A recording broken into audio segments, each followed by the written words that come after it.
Boom, what up YouTube? It's BigGameCham, you know the name, the most authentic in the game. And today I'm here with two special guests.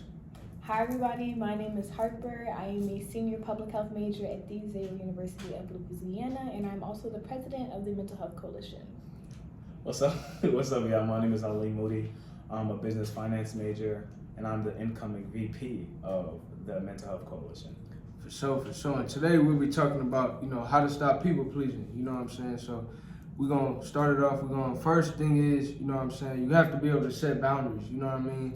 And you can't be afraid to say no, you know what I mean? So whatever you are willing to do, you know what I mean, be willing to do it. But if something is against what you want to do or you don't have time in your schedule for it, you have to be willing to set those boundaries, you know what I mean? Because at the end of the day, we're all human. We all have a lot on our plate, you know what I'm saying? We can't be everything to everybody and nothing to ourselves. And we can't be everywhere at once. So you have to pick and choose when you could go to the party or when you can hang out or when you could do whatever, you know what I'm saying? And so, but be willing to set those boundaries, you know what I'm saying? Yeah, I definitely think setting boundaries is important. And not only setting boundaries with other people, but also setting boundaries for yourself. Like a really big important boundary I have for me that I actually need to start working back on again is like as soon as I wake up, I brush my teeth and do my Bible study. But sometimes or really not even sometimes, like today I didn't do that. And it kind of like when you don't set your boundaries or you have boundaries and you don't maintain them, it can throw your whole schedule off. And then like you're rushing to do things that you typically wouldn't have rushed to done. But when you set boundaries, especially with other people, especially with your friends, it just goes to show like what you're willing to take from people and what you're willing also to give to people. Because sometimes people think that you have to act the same way every day. No, like every day is a different day. And on top of that, like every second is a different type of seconds. Like if you feel okay one way, if you feel okay at one point, that's cool. But then like 2 minutes later, you cannot be feeling okay. And you have to just be able to voice that with people because people also cannot read minds. Right. I totally agree. I think one of my biggest boundaries growing up is, I guess I could say,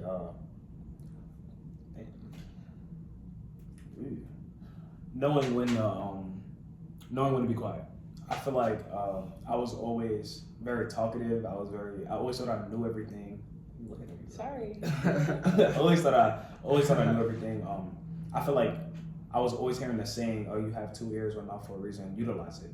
And I never really got that until freshman year. Because sometimes when I knew, like I would know something and I would try to spread that knowledge because I believe in spreading the gospel. I feel like people weren't receptive to that, or they would take it the wrong way, like, oh, he think he know everything, or Aalim always want to argue, So like, knowing when to be quiet for me is like a big boundary. Actually, Cham reinforced that one day. We was in a meeting, and everybody was talking one day, and I'm like, bro, Harper was there too. I'm like, after the meeting I ended, I'm like, Cham, why didn't you say anything? He was like, oh, I was just listening, and I think that kind of like spoke to me, and that kind of like refreshed my boundary onto like being quiet. Like I think that's a skill that men should always have. Yeah, and not even just a skill men should have. Women should have it too. For sure. For sure, it's crazy. But yeah, women should have it too because even me personally, sometimes like I will have to tell myself like, okay, you don't need to say anything right now. Because like Aalim, I'm a very big talker, but I also just like talking to people, getting to know people, getting to know like, especially when it comes to my role as president, getting to know why they chose this school, what's their school experience like. But I've just learned that like you can learn so much more when you don't talk, because a lot of times like you can learn about people based off of like what they say, and I don't just read like your words, but I also read like your body language. Like I feel like your body language tells a lot about like how interested you are in something. Like if you're just slouched over versus leaning forward and being intimate in the conversation, like I feel like when you learn how to just like be quiet and be more aware of your surroundings and be aware of who's in the room with you and like not just taking up space in terms of like your words and what you're spewing out, it can be reassuring to your boundaries as well as like giving you more time to just talk to yourself about it. Because I feel like that's another thing that people, myself included, don't do enough of is talking to themselves versus trying to make sure everybody hears what they have to say. Yeah, that's hard. So that brings us to the next point, you know what I'm saying? Being authentic, you know what I'm saying? I think a lot of times we can get caught up in trying to fit in or getting caught up in, you know what I mean, just not staying true to what we want to do. And I think, like you said, Aalim, you know what I mean, just sticking to your boundaries, you know what I mean? Everybody's boundaries are different. And so we all got to be authentic. And I think it's important that we don't you know, try to, I guess, it's important that we don't lose sight of what our boundaries are, trying to fit in. You know what I mean? Because at the end of the day, comparison a lot of times is a thief of joy. So it's like, always if I'm, a thief of joy. yeah, if I'm comparing myself or beating myself up because I'm not doing something like somebody else, you know what I mean? That's only taking away my happiness. So like, I think the next portion we could talk about, you know, being authentic and how that helps in not being a people pleaser. Because I've noticed for myself is I'm embracing my own journey. You know what I mean? I may not have everything figured out, or I may not have certain things figured out like other people do, but that's okay. You know what I'm saying? Because we all on our own journey. And one thing my pops always says is nobody on this planet has your fingerprint. So we all have our own fingerprint. You know what I'm saying? So we all unique. We all one of one. You know what I mean? And I use the shoe analogy. If I had a pair of Jordans and they only had 100 of these were made, I have a pair of shoes that's 1 in 100. That's rare. And then if I had a shoe that was only 1 in 10, you know, there's only 10 in the whole world, that's a rare shoe, you know what I'm saying? But if I had something that was 1 of 1, that's super rare, you know what I mean? So that's what we are, all three of us, we all 1 of 1. So we all should walk in our own authentic power, our own authentic journey, you know what I'm saying? And stay true to ourselves and our own boundaries. Y'all got anything to add? I feel like on that, how would you know what your gifts are if you're not walking in your own purpose? If you're not walking with your path, if you're not being authentic, you would never know who you truly are. Like you said, we have one fingerprint, so utilize that. So I say, like, I think for the most part, me personally, like, I feel like I've always been like a pretty authentic person. Like, I never really wanted to be like a quote unquote people pleaser. I feel like I like authentically just like was a people pleaser. Like, it wasn't something that I was even trying to do. I think like I just had like the sense of humor. I was outgoing. I was very like I am very ambitious. I like to get what I want, or not even get what I want, but work for what I want. So I think like in terms of being authentic, and I'll speak to my lady audience, I think like especially in being a woman, especially being a black woman, like it can be so easy to get swooped up in this trying to be like this baddie with an apartment, her own car, hair is always done, nails are always done, lashes are always done. Like, it's so hard to like actually just be authentic and be in your full self and embrace your full self. And a lot of times you have to go through those phases. I feel like it's necessary to go through those phases of like, okay, I look at this person, I see what they want, I think I want it, but then I realize if I were to actually start doing that, I wouldn't know what I truly wanted.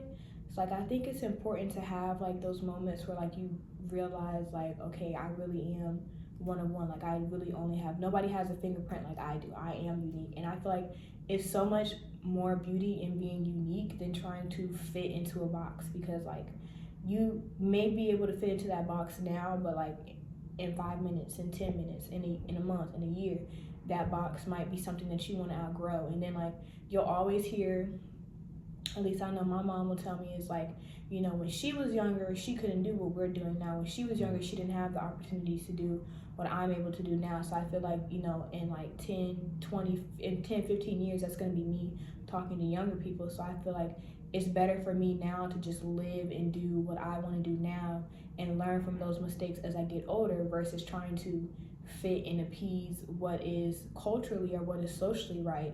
Because speaking of, like, in terms of being black, there's never going to be much of anything that we do that is considered culturally or socially right, because we are the first to be doing what we're doing. That's hard, that's deep, that's real, that's real spirit, you know what I'm saying? So the last point we'd like to talk about is, you know, who you associate with. You know what I'm saying? Like I say, birds of a feather flock together. You can't soar with the eagles if you're hanging with the chickens, you know what I'm saying? So if I'm hanging around people like Harper or Aalim that are already authentic, it helps me be more authentic, you know what I mean? Because they're encouraging that. Versus if I'm hanging around people who are people pleasers or followers, then now, you know what I mean? When I'm stepping outside the box, when I'm thinking outside, thinking different, they're gonna be like, oh man, you tripping, bro. Whereas like, if I go tell Harper or Aalim, they'll be like, oh, that's what's up, that's different. I never heard of that, that's different. So you gotta make sure you hang around people that are also authentic, that are also not people pleasers. Because now, when you're doing things that's different, when you say, you know what, I don't want to go to the party, I'm gonna I'm gonna work out, you know what I mean? They're gonna encourage that. They're like, okay, you following your journey, you know what I'm saying? Okay, change, instead of doing that, you gonna work on a YouTube video because that's what you're passionate about. All right, do your thing, bro. Instead of trying to get you to follow the crowd and be not authentic, you know what I'm saying? So I think we all bring something unique to the table, but we need to hang around people that will also know their authenticity, know their power, know their purpose, their mission in life, you know what I mean? They're, you know, striving towards things that'll help keep us on the right path, you know what I'm saying? I think it's also important, like when you're hanging with authentic people, I think you should also have people around you, and these should be the same individuals who will tell you, like, no, that's not a good idea. Yeah. No, you don't actually need to do that. Like, no, you'll be, because I feel like in being a people pleaser, it's also like being a yes ma'am, yes sir. Like, you're just telling everybody yes because you think that's what you're going to hear. I always tell my friends, if you want my advice, be ready to hear something that you might not want to hear. Sure. Because, like, if you're coming to me for my advice, I'm not going to tell you something that I think you want to hear. I'm going to tell you what I think you should know based off of what I've seen. It goes back to what we were saying earlier about being able to just really listen and observe the room versus like trying to say something. Me personally, like, I can read my friends very, very well.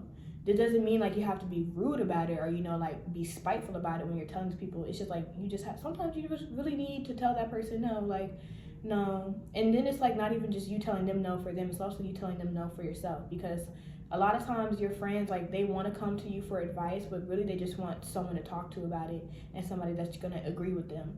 And me personally, I try not to give out advice when it comes to like my friend situations, because 9 times out of 10 they'll probably go back to doing what they were doing prior to. They're comfortable with. Yeah, so then I'm just like, well, I just spent all that time trying to give you that advice, trying to talk to you about it just for you to keep doing. So, you know, it's just like, once again, it goes back to setting those boundaries. Like, you just have to not have certain conversations with certain people.